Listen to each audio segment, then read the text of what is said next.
Hello दोस्तों, आज हम आपको ऐसी टेक्निक बताने जा रहे हैं कि जिसको पढ़ने के बाद आप ऑब्जेक्टिव में आप एग्ज़ाम में कम से कम पास ज़रूर हो जाइएगा। अगर आप ऑब्जेक्टिव भी बहुत ज़्यादा बना लेते हैं तो आप आसानी से एग्ज़ाम में पास हो सकते हैं। जैसे अभी मेरे पास क्लास 10th का हिस्ट्री है और हिस्ट्री का चैप्टर 1 है।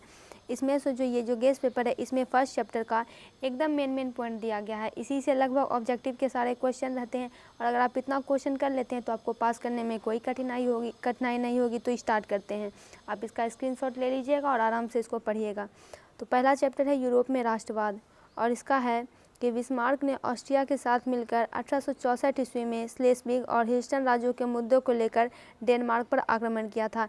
ये किसी भी प्रकार से क्वेश्चन बन सकता है कि डेनमार्क पर आक्रमण कब किया था, किसने किया था, क्यों किया था, और यह 1 वर्ड में पूछा जा सकता है। राष्ट्रवाद की भावना का बीजारोपण यूरोप में पुनर्जागरण के काल में हो चुका था। प्रसा के चांसलर बिस्मार्क के नेतृत्व में जर्मनी का एकीकरण हुआ था। ये क्वेश्चन हमेशा आता है। जीत के बाद स्लेस्विग प्रसा के अधीन हो गया और हॉलस्टीन ऑस्ट्रिया को प्राप्त हुआ। गणतंत्र या प्रजातंत्र फ्रांस की क्रांति की देन थी। उसमें स्वतंत्रता, समानता या भाईचारा का उसी में ये ऑब्जेक्टिव स्टार्ट हुआ था। जुलाई 1830 की क्रांति के परिणाम स्वरूप फ्रांस में बुर्बो वंश के शासन का अंत हो गया था। 1871 ईस्वी तक इटली का एकीकरण मेजनी, काबूर, गैली जैसे राष्ट्रवादी नेताओं और विक्टर इमैनुअल जैसे शासक के योगदानों के कारण पूर्ण हुआ था। यह आपको चारों के नाम दे दिए जाएंगे और आपसे पूछा जाएगा इनका योगदान। Hegel, Kant, Humboldt, Jacob, Green आदि ने जर्मन राष्ट्रवाद को बढ़ावा दिया। ये पूछा जा सकता है कि जर्मन राष्ट्रवाद को बढ़ावा किन्होंने दिया। ईसाई जगत ग्रीक ऑर्थोडॉक्स तथा रोमन कैथोलिक चर्च में विभक्त था। रूस तथा यूनान के लोग ग्रीक ऑर्थोडॉक्स चर्च को मानने वाले थे। फ्रांस में बुर्बो वंश की पुनर्स्थापना वियना कांग्रेस के द्वारा की गई थी। मेजनी का संबंध कार्बोनरी संगठन से था। ऑस्ट्रिया, इटली और जर्मनी के एकीकरण के विरुद्ध था। यह आ सकता है कि इटली और जर्मनी के एकीकरण के विरुद्ध कौन था, तो ऑस्ट्रिया था। काउंट काबूर को विक्टर इमैनुअल ने प्रधानमंत्री पद पर नियुक्त किया था। गैरिबाल्डी पेशे से यानी बाय प्रोफेशन वो नाविक था। जर्मन राइन राज्य का निर्माण नेपोलियन बोनापार्ट ने किया था। व्यापारिकों की एक संस्था जोल्वेराइन भी थी।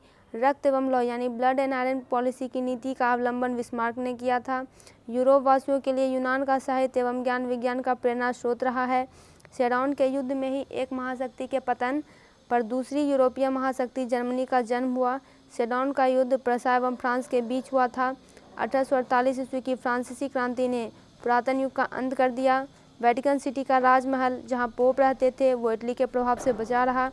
यूनान को एक स्वतंत्र राष्ट्र घोषित करने के बाद बवेरिया के शासक ओटो को वहाँ का राजा घोषित किया गया और हंगरी की राजधानी बुडापेस्ट है।